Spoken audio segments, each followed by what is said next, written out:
Hi guys! So guys, now is like June, what you call this?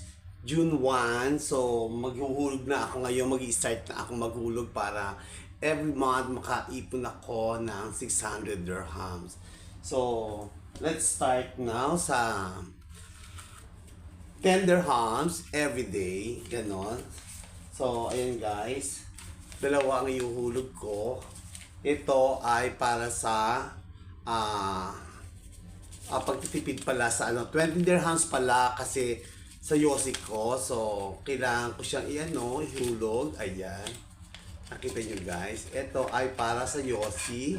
Para sa benefits sa mga health mo. Para at least may madukot ka. Tipid-tipid ba? Ganon. So, ayan guys. Ito ay para sa Yossi. Ayan. So ayun nga guys, ito ay dati kasi ang Yossi ko ay gumagastos ako ng 28 dirhams every day. So ang ginagawa ko ngayon, nagsimula ako ngayon, binawasan ko. So isisave ko yung 20 tapos yung 8, yun ang aking gagamitin para sa sigarilyo kasi hindi naman mahalaga yung sigarilyo, para lang naman yun sa mga stress, gano'n, no? So nakapaghulog na ako. So maghuhulog naman ako ngayon para naman sa pag-ipon ko sa vacation, ganon. Kahit pa paano, mapandagdag din na everyday din ako mag-iipon ng 20 dirhams. Ayan. So 20 lang naman. So ganun din, 7,200 a year. Ganon. So ipon-ipon ba? Ganon. Thank you. Thank you for watching. Love, love, love. Abangan nyo na lang susunod.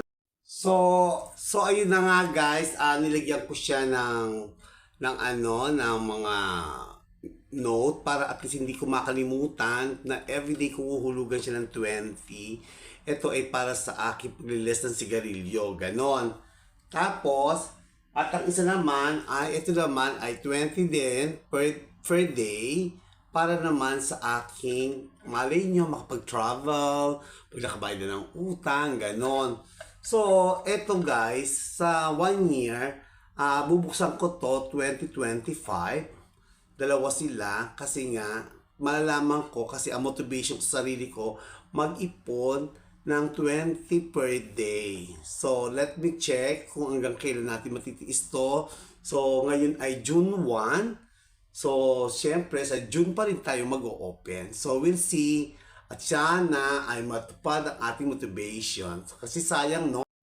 Kasi guys, sayang, di ba? Kung makakaipon ako ng 20 per day in 1 month, ay nasa 600 siya. So, itatimes mo siya sa 12 months. So, equivalent yun sa 7,200. No? So, pareha sila. So, pag tinotal mo yon sa 7,200 dirhams, meron ka sa 1 year no 108 pesos.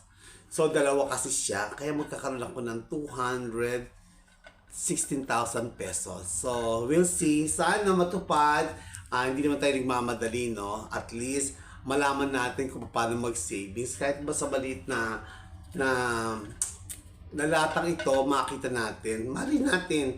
Hindi natin alam. At least, mas maganda pa rin yung meron kang savings. Ganon. So, ganito lang ako mag-motivate sa akin sarili. So, we'll see, guys. Love, love, love.